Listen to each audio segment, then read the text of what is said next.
Out front now, Democratic Senator from Massachusetts, Ed Markey, who sits on the Senate Foreign Relations Committee. And Senator, I appreciate your time tonight. Look, it's the sixth day in a row the president has bullied his attorney general, Jeff Sessions, denigrated him twice today in the Rose Garden, obviously. And the president says we'll see what happens. Time will tell, right? Not going to say whether he's going to keep him or not. What's your reaction, Senator? Well, you don't have to be Dick Tracy to figure out what's going on. First, Donald Trump fires Jim Comey. Now he is asking Jeff Sessions essentially to resign, and with kind of a sort of Damocles threat that if you don't, you'll be fired. And it's all heading towards Robert Mueller and his investigation.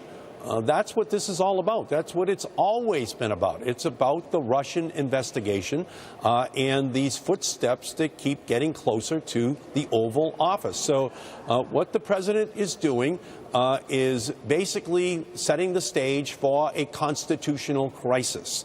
He's setting the stage for this entire city and country to head into a political twilight zone. Where he is repeating the history of Richard Nixon and his Saturday Night Massacre, of Archibald Cox and Elliot Richardson. And unfortunately, we know how that ended. And so this is playing out not exactly, but very closely down the line with the Nixon years, and it is really going to be an issue that brings Democrats and Republicans together. Okay, so I understand that you and Donald Trump have very different reasons for thinking what may be the same thing, but I must ask you this. Look, you, Senator Markey, have been so critical of Attorney General Sessions. You voted against his nomination. You called on him to resign when he admitted he failed to disclose those meetings with the Russian ambassador.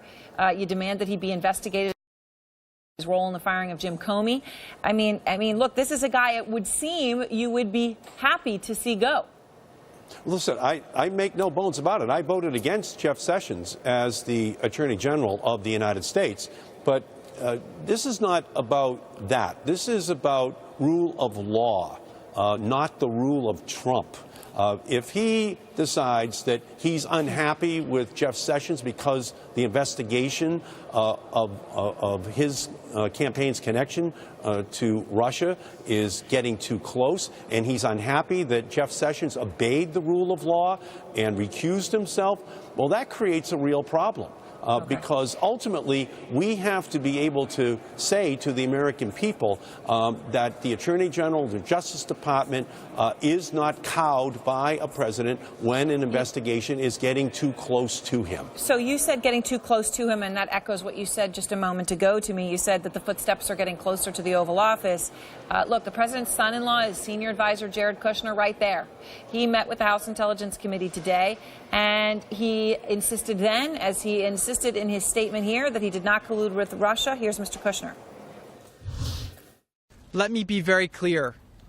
I did not collude with Russia, nor do I know of anyone else in the campaign who did so.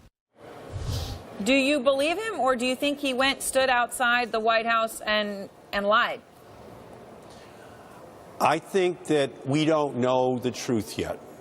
Jared Kushner basically has belatedly revealed 4 times when he met with Russian officials that had not been previously disclosed. Jared Kushner, Donald Trump Jr., each and every one of these individuals who were in his family or in his campaign, who knew what was going on with the Russians trying to insinuate themselves into the presidential campaign, should testify in public under oath before the United States Congress and the American public so that we can know everything that happened. And then we can begin to piece it all together and understand what exactly happened to our presidential election. Before we go, of course, the emotional moment of the day, the powerful moment, was your colleague, Senator John McCain, returning to the Senate 11 days after having a tumor removed, being diagnosed with brain cancer. He made a passionate plea to both parties. Here he is. Wheels on too many important issues because we keep trying to find a way to win without help from across the aisle. That's an approach that's been employed by both sides. I don't think any of us feels very proud of our incapacity.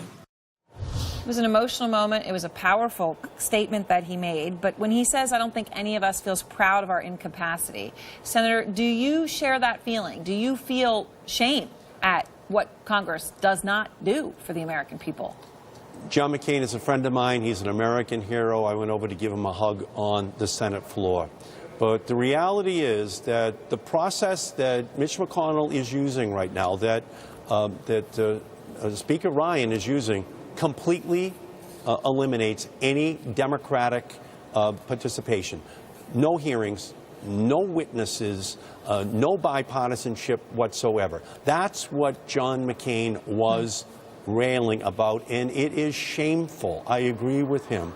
It is shameful that we do not have a process in public where the American people can see what's going to happen to a healthcare system that is going to affect them and 1/6 of the American economy. It is all being done in secret. I agree with John McCain. There's something fundamentally wrong with a political system that cannot have this debate in public. All right, Senator Markey, I appreciate your time. Thank you. Thank you.